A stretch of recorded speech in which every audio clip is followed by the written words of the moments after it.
Welcome to the most important focus in your MBBS curriculum. And it's not the learning of medical subjects. It's actually about learning to think like a doctor, apply your knowledge and think like a doctor. Because to be able to help a patient suffering, you should must first identify the nature of illness. In other words, you should have an accurate diagnosis first.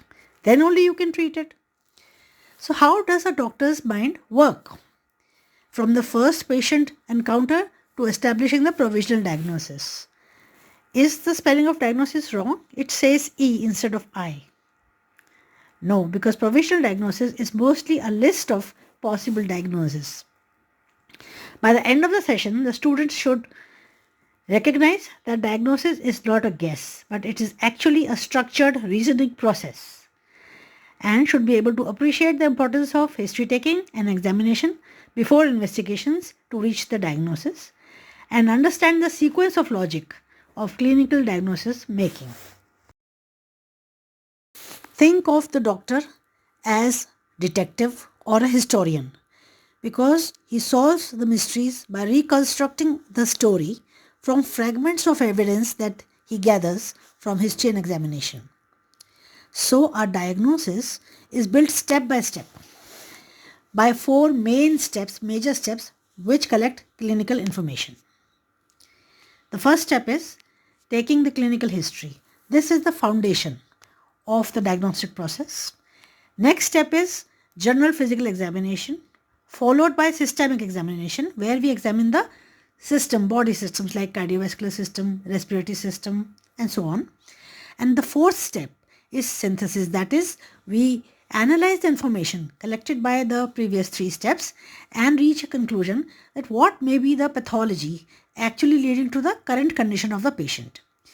So we arrive at a differential diagnosis, which means a list of all possible diseases that could explain the patient's symptoms. And this list is usually arranged from the most likely to the least likely to explain the patient's symptoms. And only then we decide which investigations are truly needed to confirm or refute one of the options among the differential diagnosis. So not to discover, that is, investigation should not be aimed at to discover the pathology from the very beginning, the first step. In that case, what happens that the pathologist or the radiologist or the microbiologist who is doing the investigation may actually not be meeting the patient directly. They are just reporting, and so may not have a first-hand information about the patient. Number two, more often than not, the reporting may be wrong. In that case, you land up with a wrong diagnosis. Remember that up to 80% of cases, the final diagnosis can also be made, or at least strongly suspected, just based on their history and examination of the patient alone. So lab test or imaging, usually they confirm the suspicion only. As the patient approaches, the first step is taking clinical history. It is the foundation of making a clinical diagnosis. Remember, every patient tells you their own diagnosis only if you know how to listen attentively and ask logical questions. So it is common sense also. As we discussed, 80 to 85% of diagnosis can be made on the basis of history alone if it is taken in enough detail with enough interest and using your common sense and knowledge. Again, it cannot be overemphasized, and up to 80% of cases, the physical final diagnosis can be made or at least strongly suspected based on history and physical examination done thoroughly.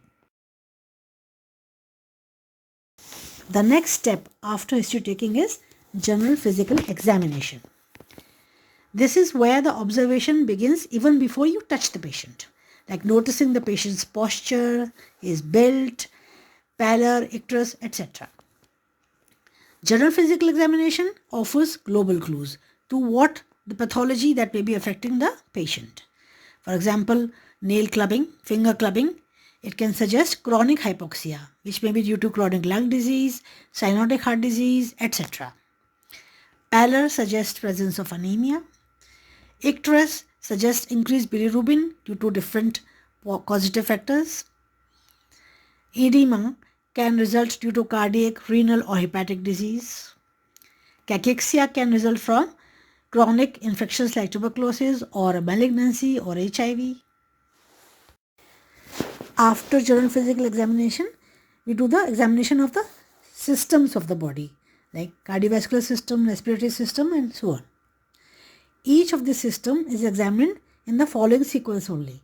First inspection, followed by palpation, then percussion and then auscultation. Systemic examination is guided by the history, which means that in addition to doing the general principles of that system examination, the examiner can look for specific findings which may be suggested by the history. So looking for special signs which may refute or confirm the diagnosis that came into your mind. For example, auscultating specially for a systolic murmur in a patient which has severe anemia. So the findings on systemic examination may refine your provisional list. You form a provisional list after history taking. Usually after general physical examination, this list gets smaller depending upon the signs that were found.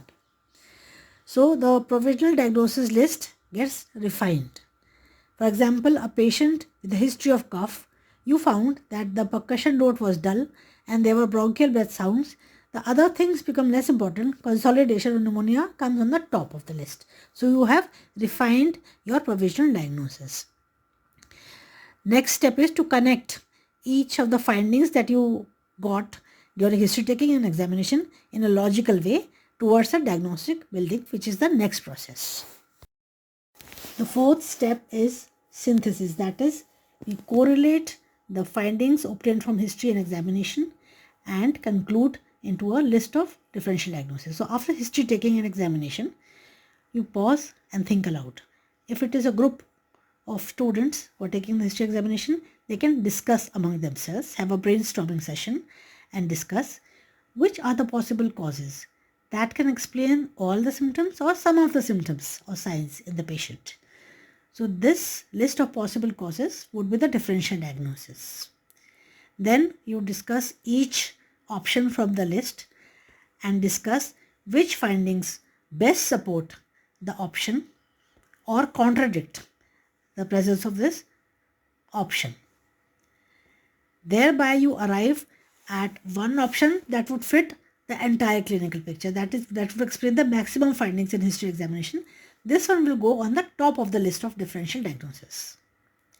So differential diagnosis is a list of all possible diseases that could explain the patient's symptoms and signs, usually arranged from the most likely to the least likely, depending upon the discussion above. So this list would help the doctor to think broadly and not just the most common diagnosis, so as not to miss out the serious but rare conditions. If you write only one single probable diagnosis, then that can be too narrow. So keep all the reasonable possibilities in mind in form of a full differential diagnosis list.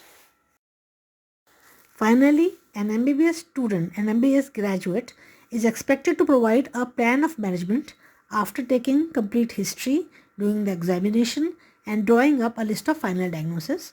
And this plan of management, also known as plan of action, includes any special investigations that are required to reach the final diagnosis and any initial treatment that is needed even before the final diagnosis that can be instituted right now.